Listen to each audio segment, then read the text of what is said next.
contoh yang sangat kontroversial, yaitu tentang Raja Kores yang kedua. Ya, Raja Cyrus.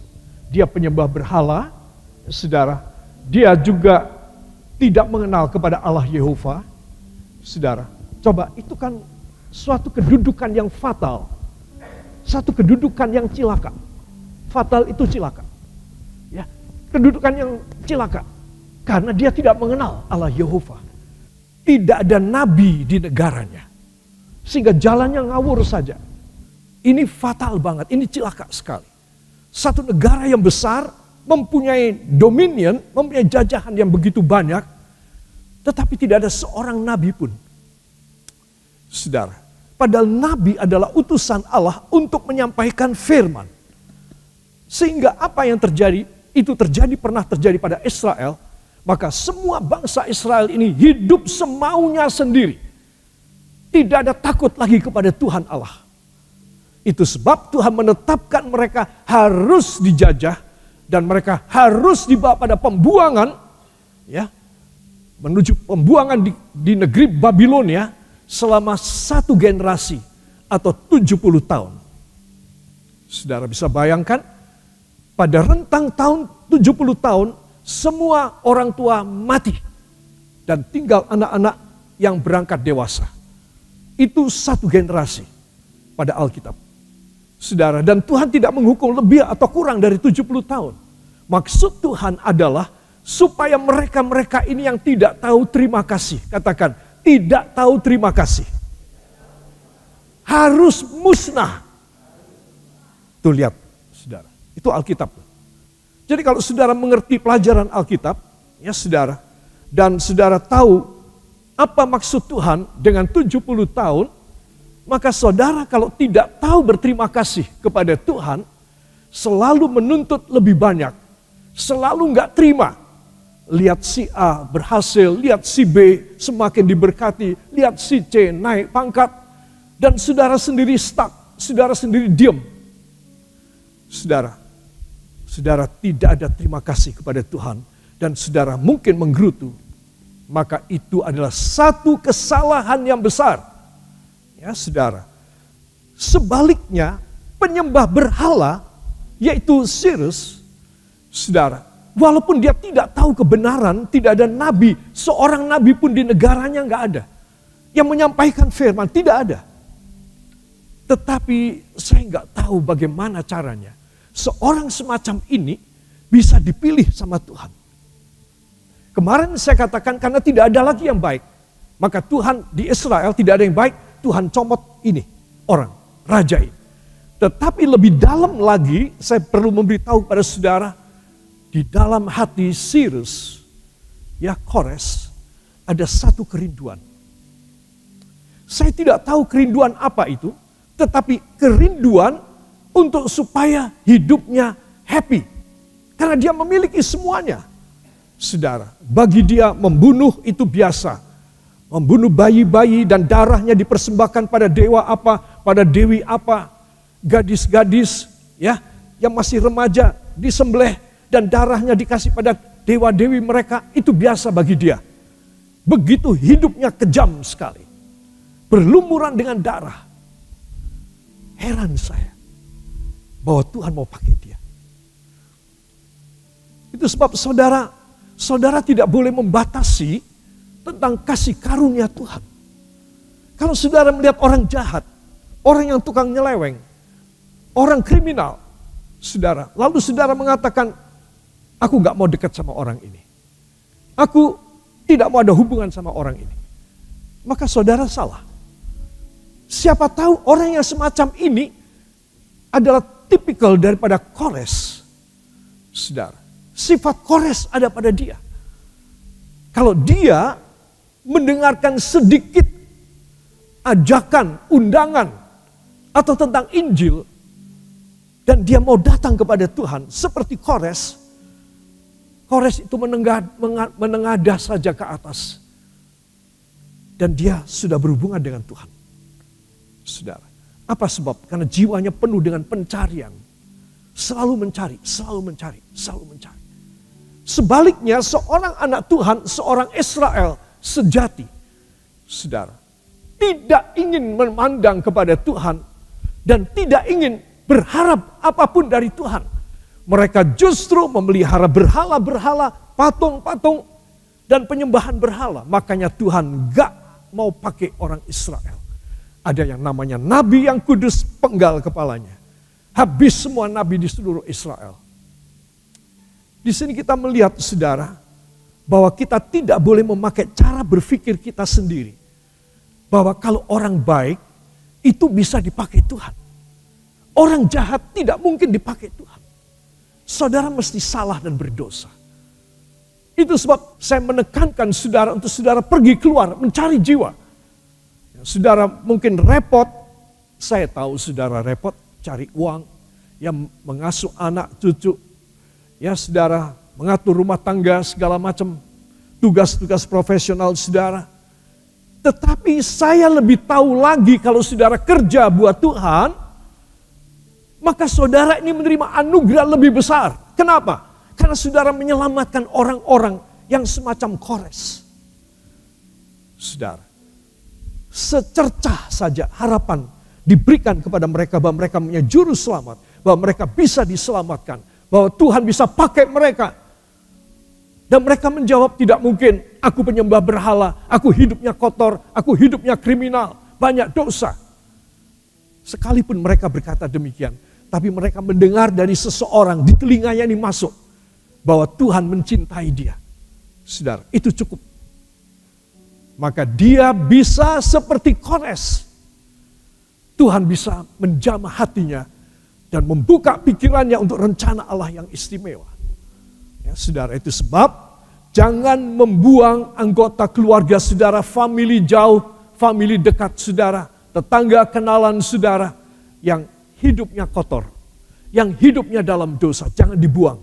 Katakan, tidak boleh dibuang. Harus diselamatkan. Siapa tahu, justru mereka dipakai Tuhan. Yang percaya, beri tepuk tangan bagi Tuhan.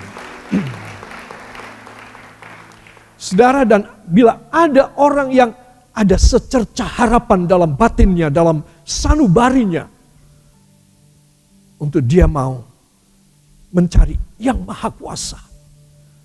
Saudara, berapa banyak korban yang disembelih atas perintah Raja Kores demi dewa dan dewinya.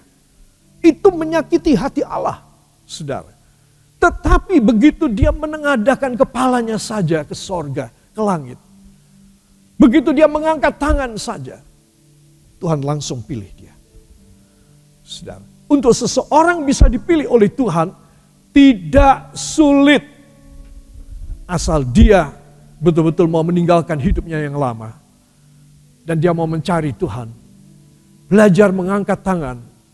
Belajar menyembah Tuhan. Orang ini pasti dipakai Tuhan. Yang percaya, beri tepuk tangan bagi dia. Dan bila Tuhan memakai dia, wow. Semua katakan, wow. Ya, saya ulangi. Bila Tuhan memakai dia, ya, luar biasa. Ya, Tuhan pasti akan membuka pintu-pintu di depannya. Nah, saya akan berbicara sedikit mengenai soal pembukaan pintu. Saudara, pintu selalu mempunyai simbolik. Pintu hanya bukan untuk menjaga dan mengurung kita dalam keamanan, tetapi pintu adalah simbol tertutup atau terbuka. Saudara. Jadi kalau pintunya terbuka, sama seperti Tuhan membuka di depan raja yang besar ini, sebenarnya bagi Kores apa sih yang tidak terbuka? Raja ini raja yang besar. Di seluruh dunia pada saat itu, dia raja paling besar. Apa yang tidak terbuka di muka dia? Semua terbuka. Tetapi dia harus belajar sesuatu dunia rohani. Ternyata tertutup bagi dia. Itu sebab, saudara, semua kesuksesan yang saudara dambakan, anak-anakku yang masih muda dan remaja mendambakan kesuksesan semacam apa, setinggi apa. Ya, saudara, sekarang ini pemerintah kita dan juga negara-negara yang maju istimewa menyediakan beasiswa dan scholarship yang luar biasa.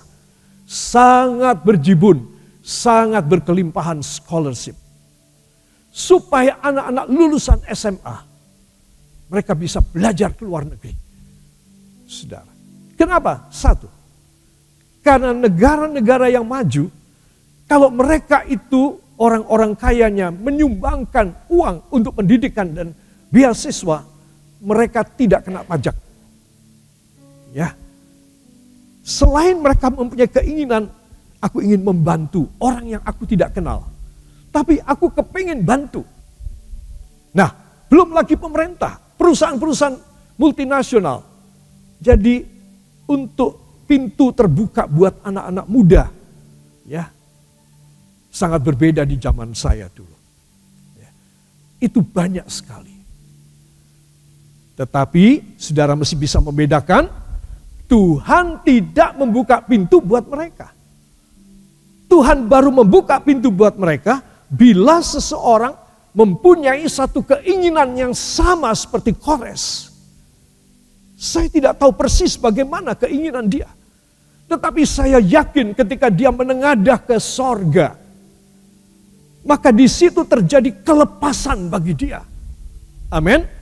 Juga saudara, kalau saudara tidak suka memandang ke sorga, saudara tidak akan mengalami sesuatu kemerdekaan dan sesuatu yang ajaib di depan saudara. Saudara, kalau saudara membaca dalam kitab Daniel, saudara, Raja Belshazzar itu dikutuk oleh Tuhan. Dan dia menjadi binatang. Menjadi apa saudara? Menjadi apa? Saudara, suaranya kok lembut banget sih? Ya. Menjadi apa?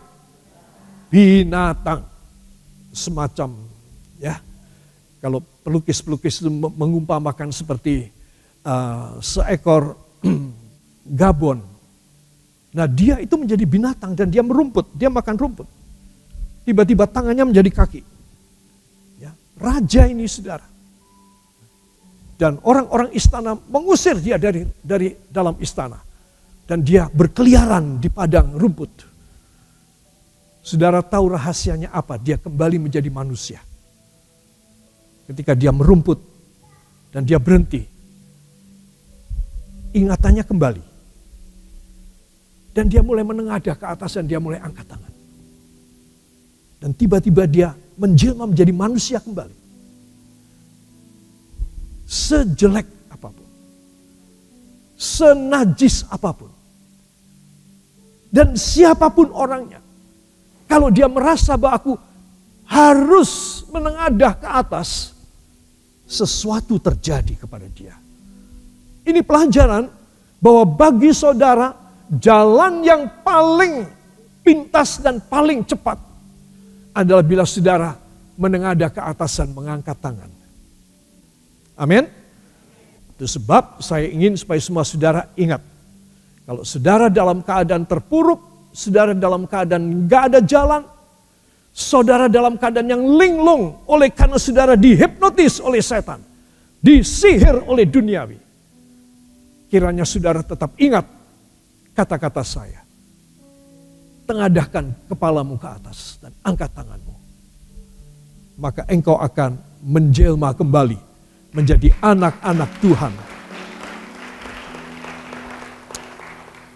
Firman tidak pernah tidak memberi jalan. Dia selalu memberi jalan. Orang yang sudah terkutuk seperti raja ini menjadi binatang, merumput saudara, makan rumput. Saudara, diusir. Alkitab mengatakan badannya menjadi basah karena embun pagi hari. Kepanasan di siang hari. Dan dia dilarang oleh Tuhan masuk ke istananya dan dia tidak berani menginjak halaman istana. Beberapa tahun dia mengalami kutukan. Tapi pada satu saat dia menengadah ke langit. Dia mengangkat tangannya menjadi manusia kembali. Ini bukan legenda. Ini bukan cerita mitologi. Saudara. Tapi ini suatu kenyataan. Itu sebab Anda dan saya kita harus selalu sebagai anak-anak Tuhan yang dihargai oleh Tuhan. Katakan, saya anak Tuhan yang dihargai oleh Tuhan.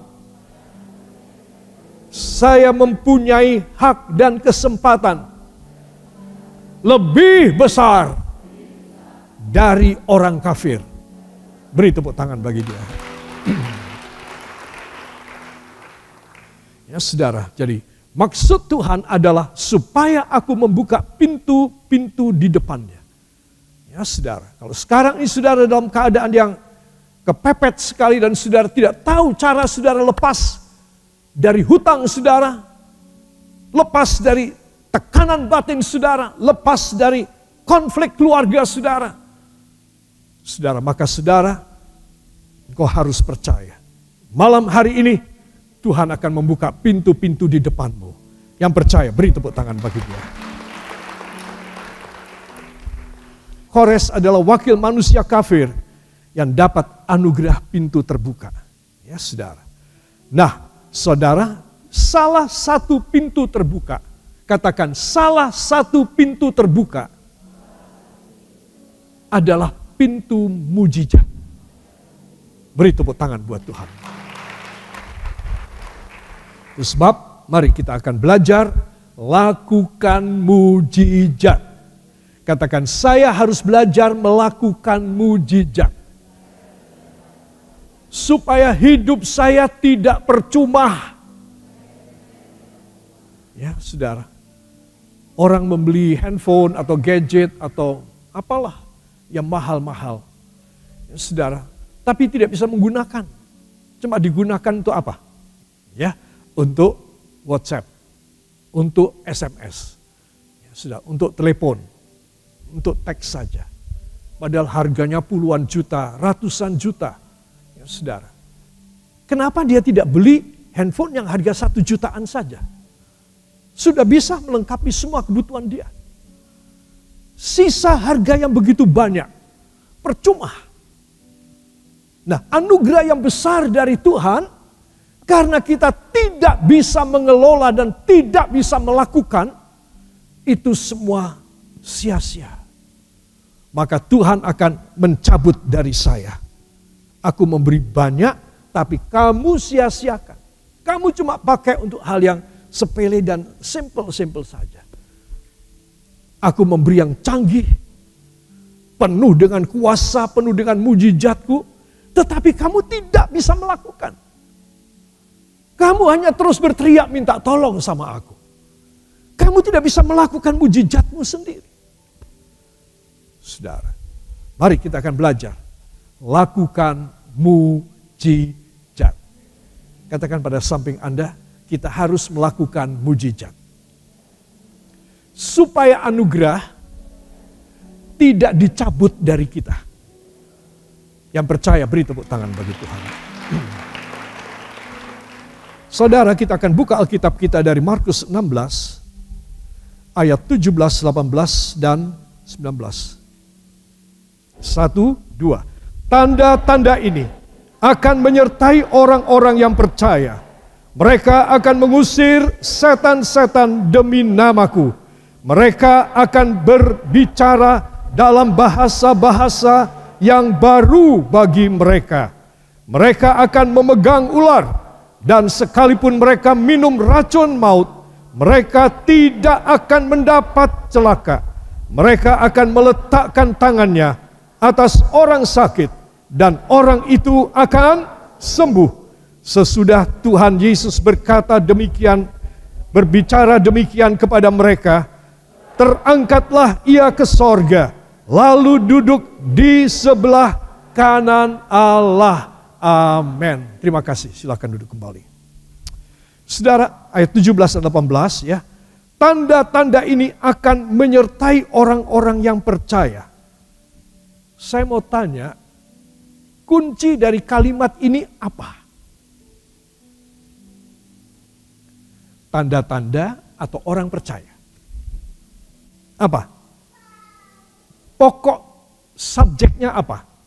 Orang percaya. Nah, bukan mujizat. Ya, saudara, mungkin kita pikir ini subjeknya dalam mujizat. Tidak. Mujizat tidak akan terjadi kalau tidak ada orang percaya. Semua katakan, bila saya percaya, mujizat mudah terjadi pada saya. Bila saya kurang percaya, tidak akan ada mujizat yang terjadi pada saya. Ya. Jadi gampang sekali saudara. Karena di sini Tuhan menitik beratkan kepada kita tentang bagaimana menjadi orang percaya. Kalau saudara sudah tahu rahasianya menjadi orang percaya seperti apa, maka saudara akan merasa hidup ini enteng banget. Enteng sekali. Saudara, saya sampai sekarang masih mengagumi dan suka dengan aerospace atau aerodinamika, yaitu kapal terbang, ya saudara, outer space, ruang angkasa luar. Dan kalau saya ada waktu selalu saya membuka mengenai soal pesawat-pesawat. Nah, saudara, sekarang ini Amerika Serikat dan Rusia itu berlomba-lomba membuat pesawat super raksasa. Karena super raksasa, maka bentuknya tidak aerodinamis. Tidak bagus ya, sehingga bisa menembus udara dan membuat tidak ada drag pada udara pada pesawat tersebut. Bentuknya jelek sekali. Seperti balon, seperti monster digabung jadi satu. Ya, biasanya pesawat itu hidungnya agak lancip supaya dia membelah udara dengan tanpa banyak bahan bakar. Sekarang enggak, depannya aja kayak balon besar. Mau tahu bobotnya berapa? Bobotnya dia sendiri, dan kalau dia mengisi penuh bobotnya bisa 550 ton. Ajaibnya lagi, saya tidak tahu pakai rumus hukum apa mereka. Kalau itu diterbangkan dari geladaknya kapal induk, itu cuma pendek saja, lalu ada semacam rem begitu, dia jalan cepat dan naik rem, terus dia mabur. Coba, 550 ton. Saudara, itu mengagumkan saya luar biasa. Itu yang bikin manusia berdosa. Manusia berdosa yang bikin. Sekarang saya mau sampaikan pada saudara, menurut saudara, Tuhan Yesus Kristus mampukah membuat semua beban saudara hilang, terangkat oleh Dia? Mampu apa tidak? Mampu, karena orang berdosa saja dengan rumusan yang sangat rumit sampai orang nyerah, nggak mau mikir, serahkan pada komputer untuk mikir. Hei komputer, harus jadi pesawat raksasa paling besar di dunia yang bisa mabur pada running way yang pendek, yaitu di kapal induk. Bisa, komputer bikin. Dan ternyata nggak jatuh. Saudara, semua katakan apalagi. Bila saya meminta kuasa Tuhan Yesus untuk membuat mujizat pada saya, maka tidak akan ada yang mustahil lagi pada sisa umur hidup saya. Yang percaya beri tepuk tangan bagi dia. Rusia tidak terima. Hampir bersamaan waktunya bikin dia. Maklum ya, intelijen mereka kan saling lirik-lirian dan saling mencuri data. Rusia bikin, saudara, tetapi hanya mampu 510 ton. Amerika 550 ton. Bentuknya sama jeleknya, nggak menyenangkan untuk dilihat. Ya, tetapi beda 40 ton. Rusia juga bikin, dan pada running way yang pendek dia bisa mabur. Saudara, satu orang mengalami membuat mujizat, orang lain belajar. Kenapa kamu bisa, Amerika? Aku nggak bisa. Aku harus bisa. Kalau saudara melihat dan saudara mendengar seseorang menerima mujizat Tuhan dalam hidupnya, apa reaksi saudara? Oh ya, memang dia orangnya sudah lama ikut Tuhan sih. Dia tuh dari zaman Jepang dulu. Untung belum mati sampai sekarang. Aku kan masih baru. Nggak boleh saudara bilang demikian.